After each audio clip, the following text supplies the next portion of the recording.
During COVID, Cheltenham got a real thrashing for going ahead just as the world was about to go into lockdown, as you all know. And then when they were talking about racing coming back, it was like, well, we've got to be a bit careful because we can't be seen to be this and that, and we don't want to push ourselves forward ahead of other sports, etc., because of public reaction to it. Whereas in Australia, they were like, no, keep racing going. Like, it didn't stop for a second. The whole of Melbourne was practically locked down for 10 months, but under no circumstances was racing going to get stopped, because they all love it and have got a positive attitude towards it. And I think a lot of that is because it's not seen as an elitist sport, and so many people at all levels are involved. That's really good to hear, I think, yeah. One thing I wanted to ask you, Francesca, was keeping the comparison between Australia and the UK. Ground conditions. We had Mike Marr from Turf Tracks on Inside the Vale several months ago. He indicated that in Australia they seem prepared to race on a lot faster ground than we do in the UK.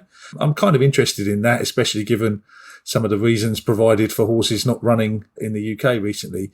Is it something that you would be aware of, a different approach to the ground preparation between the two countries, and is the ground something that gets as much attention there as it does here?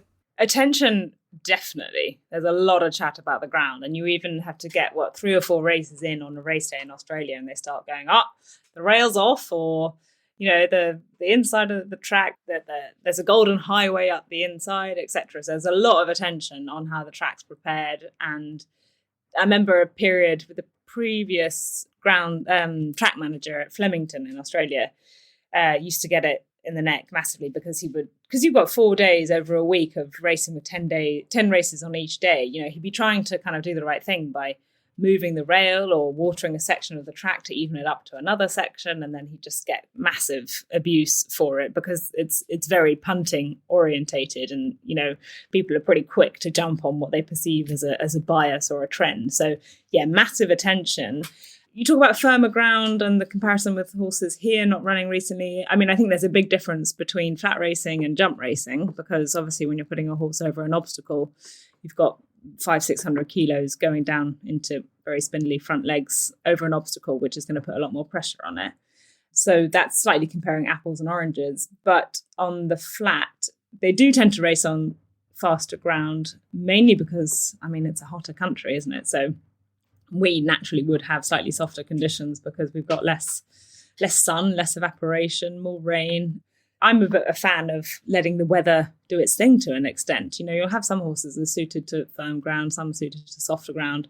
And unless you're going to guarantee you're going to prepare the track to good to soft every day of the year, or good ground every day of the year, which is hard to do, then I think you have to kind of roll with it. And it'll suit some horses at some times and other horses at other times. Obviously, you want to take the sting out of it, so you reduce the risk of injury, of course. But in Australia, yes, it's warmer conditions, but they tend to like racing on what they call a good 4, which is a safe, good ground, because also they say more people are happier to bet on those conditions, because it's such a consistent condition that suddenly when you have it much firmer or much softer, it puts people off from a betting perspective, because they can't look back through the form and work out what horses it suits, etc. Sure.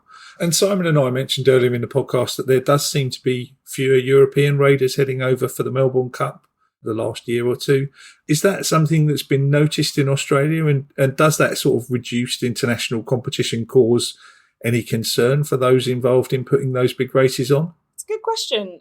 It's interesting going back through the history of the Cup, because before 1993, when Vintage Crop went and won it from Ireland, trained by Dermot Weld, it was slightly waning in its interest, and it wasn't the race that it is now. So it actually really needed that international injection of interest, and it raised the profile of the race at home and abroad.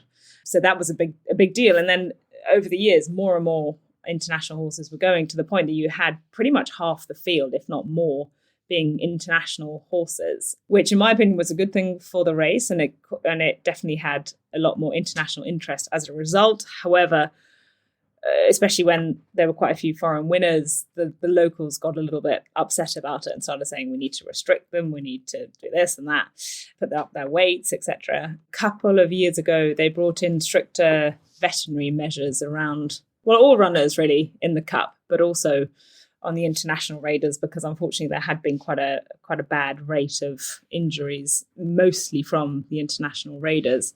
And both here and there, racing's under a lot of scrutiny, especially when it comes to fatalities in racing.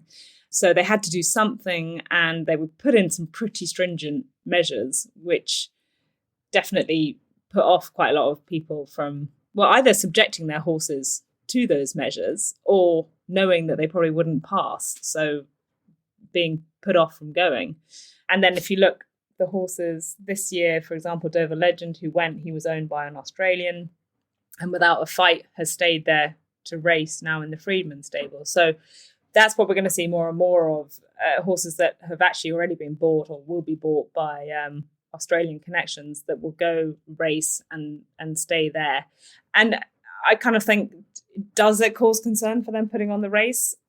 Yes and no. I think they'd be really concerned if they had no international participation, because as you can imagine, it just makes it look like it's gone back to the days of just being a local handicap and the rest of the world isn't interested anymore. So I think they like the idea of having some, but maybe 2, 3, 4 or 5 kind of suits quite nicely, because they can say they've got the international participation and yet a local horse can win and everybody's happy. Francesca, that's fascinating, your personal insight into the Melbourne Cup.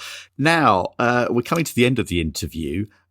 This is always a tough one, but it's a question we like to ask all of our guests.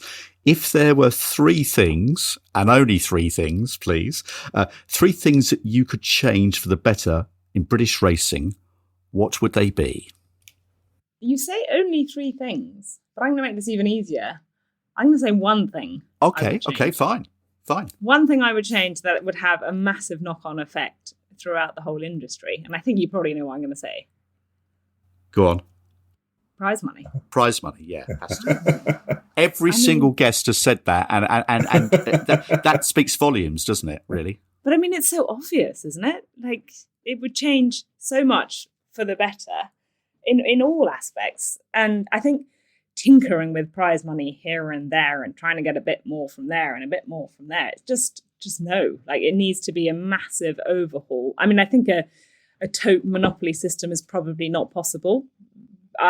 This is obviously all it's all way out of my pay grade. But if I could wave a magic wand, which you probably can't because it's too complicated, but you either have a tote monopoly system or you just have a system whereby bookmakers had to give a lot more back to racing. And I could get myself in trouble there, because I actually think bookmakers do make quite large contributions through media rights, etc.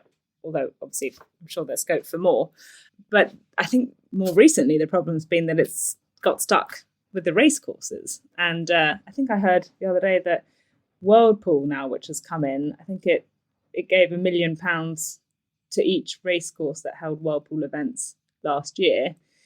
And it's all meant to be kind of trickling down into prize money. Look, there are, again, some race courses that are better than others. York, for example, is brilliant. That's what I would hold up as a shining example. But none of it's coming back to horsemen. And for me, they're massively underrepresented in this sphere of things. Say you've got bookmakers, you've got race courses, and you've got horsemen. They've got very kind of professional representation and they're well organised. Whereas you've got trainers and jockeys and owners, etc., all trying to do their day jobs and then trying to fight for their cause in terms of prize money. And it really annoyed me. I'm going on a rant here. When, like, during COVID and stuff, when the race courses were saying, "Oh, well, we can hardly break even because we've got no footfall, etc., conveniently forgetting the income from media rights. But they want to at least break even or make money. But what about racehorse owners who are losing money hand over fist? I mean, why are they expected to hemorrhage money? I don't understand. I think it's interesting. I can remember Big Mac, Channel 4 a long time ago. He used to decry the fact that owners, they shouldn't be expected to earn money from prize money or make a living from it. And I thought, I think he's slightly missing the point. And Phil and I, running syndicates, I must admit, I'm getting a bit tired of being an apologist saying, oh, prize money's bad in Britain, but that's just the way it is. And you earlier on alluded to the fact in Australia that it's aspirational. As I said, Phil and I, we always say to people, that shouldn't be your main raison d'etre, is to, as an investment. No. But by the same token, I think owners should have a reasonable chance. You know, you shouldn't have to win 4 races in a year to even break even on the training fees, should you? Yeah, no, 100% no. And like, yes, people go, oh, well, it's a hobby and you can't expect to make money in your hobby. Sure. And yes, you will lose money probably over time. But even if you've got a good horse, now you get a good horse and either you have to sell it because, you know, you won't make that kind of money by keeping it in training, or yeah, you keep it in. Look, you just know that you're never really going to keep your horse until it wins a Group 1 and becomes a stallion, because the chances of that happening are slim, and you're probably going to sell out beforehand. And I just look at it and I go, well, I could put some money in horses in Australia or in England, and which one am I going to do? It's obvious, isn't it? And I've actually just sold I've had a mare which hasn't been a success story, and I sold a yearling who had issues and a foal this year for £1,000 each. And the amount of money I've sunk into her is really quite scary. But the idea of thinking, well, I'll hold on to them to race, absolutely not, because I'll just lose even more money. And also for me, it becomes a wider issue as well, because whilst prize money's bad, obviously syndication's one way, or being incredibly wealthy and being able to afford to have horses in training and lose money in the process is the other way. And actually, I think that's not a very good image for racing, because it's not seen as everyone's sport and it's not seen as accessible. And I think if people want to beat racing with, you know, if it becomes like during COVID or with a whip review or with gambling, etc., it's not everyone's sport. It's not accessible. It's not attainable for most people. Of course, we're putting syndication aside here, but if it was something that people could get involved in and could break even in doing as a hobby, I think it would really change the perception of it as well. And going back to people who are in syndicates in Australia, do they go into it thinking they've got half a chance of actually making a few quid or a few dollars out there? Yeah, you've had loads of stories of people going to syndicates and horses that end up as stallions and selling them for big money to go and stand as stallions. And yeah, and actually the difference also there is that nearly every horse that runs in their Group 1s has been through a sale ring, whereas often here there'll be homebreds of someone very wealthy, and they're unattainable for average people. Francesca, it's been lovely having you on. I'd be happy to talk all morning, but I know you're very busy. So, look, thank you for your time. We've loved having you on. Thank you. No worries. So, thankfully, the baby has read the script and slept her out, so that went well. Excellent. Well done, Teddy. Brilliant. Well done, Teddy. Thank you very much, guys. It's been good fun. Well, Phil, another lovely guest. Wasn't she great, Francesca? Couple of things I'm going to take out of that. One, yet again, we've had a guest quite rightly bemoaning prize money in this country. But on a positive note, 1 in 180 people in Australia is in a syndicate. Wow. Gosh, if we had that over here, you and I would clean up. Yeah, we would clean up if there was that many people involved. And I thought it was interesting what Francesca said about the more people that get involved in a sport, the more they understand it and accept it, which I think is particularly valid in this country. So, yes, next month we already have a guest lined up. Frankie Foster is due to join us. We've managed to persuade him to join us from our various racecourse interviews that we've done with him this year. So we're in the rare situation that if anybody has a question that they'd like to ask Frankie, please do drop us an email or engage with us via our Twitter account, which is @InsideTheRails. And I'm sure Simon and I would be happy to ask Frankie your question when he's on the podcast next month. In the meantime, if you could follow the podcast, if you could tell your friends about us, that would all help us to grow and continue to get bigger and better as we move forward. Thanks. Well, that just leaves me to thank co-host Phil Boyle from BG Racing, our special guest broadcaster Francesca Cumani, producer Callum Ronan from Callum Ronan Creative, and of course you, the listeners. It's been a difficult year for many financially, but wherever you are and whatever you're doing this festive season, Phil and I wish you, your family and friends, both on and off the racecourse, a very merry and peaceful Christmas. Goodbye.